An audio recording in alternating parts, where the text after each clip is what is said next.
Mercredi 16 avril 2025, auditeurs internautes de partout, bonjour, bonsoir à vous. Vous êtes à l'heure de votre première sortie du bulletin d'information pour cette journée.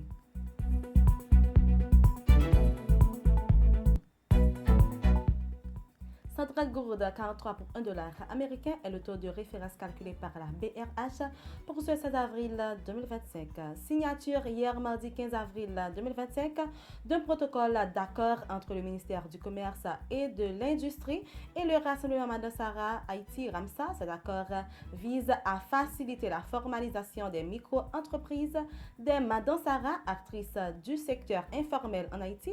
Il a été paraphé par Jocelyne Jean-Louis pour le Ramsa et par le ministre James Monazar pour le ministère du Commerce et de l'Industrie, en présence notamment du conseiller président Louis-Gérald Gilles. Le commissariat de Mirbalais complètement rasé en toute impunité. Des membres de la coalition criminelle Vivre Ensemble ont démoli le commissariat de police de Mirbalais, prenant soin de filmer leurs actes au cours de la journée d'hier.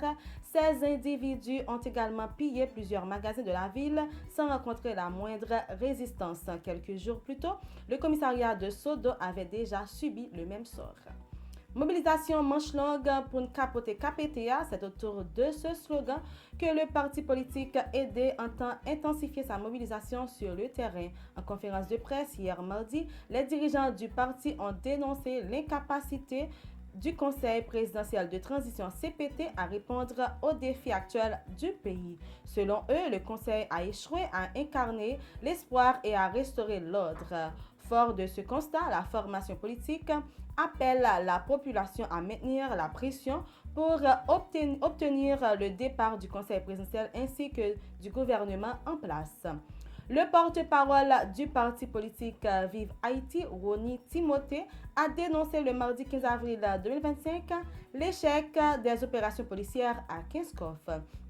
Selon lui, le gouvernement a décaissé 89 millions de gourdes en faveur de la Direction générale de la police nationale d'Haïti, PNH, pour lutter contre les gangs armés dans la commune. Cependant, ces fonds n'ont pas permis de reprendre le contrôle de la zone. Rony Timothée critique sévèrement le directeur général Ramon Ormil, qui l'accuse d'inefficacité. En conséquence, il réclame sa révocation pour absence de résultats concrets sur le terrain. Les récentes pluies qui se sont abattues sur la commune de Cité-Soleil ont provoqué d'importantes inondations. Plusieurs quartiers dont Boston, Bois-Neuf, Project Douillard et Roif Jérémy sont submergés. Par ailleurs, des cas de choléra ont été signalés. Esaïe Bochard, ancien maire de la commune, tire la sonnette d'alarme et exhorte les autorités à intervenir rapidement pour venir en aide aux Soléens abandonnés à leur sort. La directrice générale de l'Organisation internationale pour les migrations OIM, Amy Poppé, a récemment visité Haïti. Elle s'est rendue dans des camps accueillant des personnes déplacées par les violences des gangs où elle a salué leur courage. Toutefois, Mme Poppé a tenu à rappeler que la résilience ne saurait être confondue avec une solution durable. Elle a souligné que ces communautés ont un besoin urgent de protection, de logement et de soutien. Sur le plan international,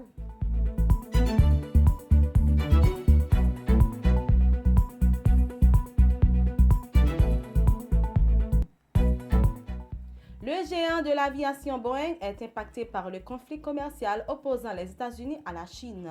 Selon Bloomberg, le gouvernement chinois a demandé à ses compagnies aériennes de suspendre toute nouvelle commande d'avions Boeing. Initialement, plusieurs compagnies chinoises prévoyaient de recevoir entre 45 et 81 appareils chacune entre 2025 et 2027 pour un montant total de plusieurs milliards de dollars.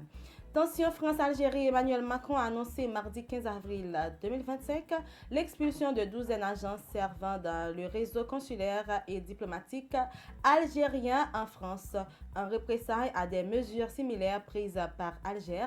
Le président français a également décidé de rappeler l'ambassadeur de France à Alger pour consultation. Réunis à Londres mardi 15 avril, une vingtaine de pays et d'organisations internationales ont lancé un nouvel appel en faveur d'un cessez-le-feu immédiat et permanent au Soudan. Ils ont également réuni à mobiliser plus de 800 millions d'euros supplémentaires pour venir en aide à ce pays plongé dans une crise humanitaire dramatique après 2 ans de guerre entre l'armée soudanaise et les forces de soutien rapide. Ici prend fin ce bulletin d'information, amis internautes de la Radio 210. C'était avec vous Vanessa Sidouane.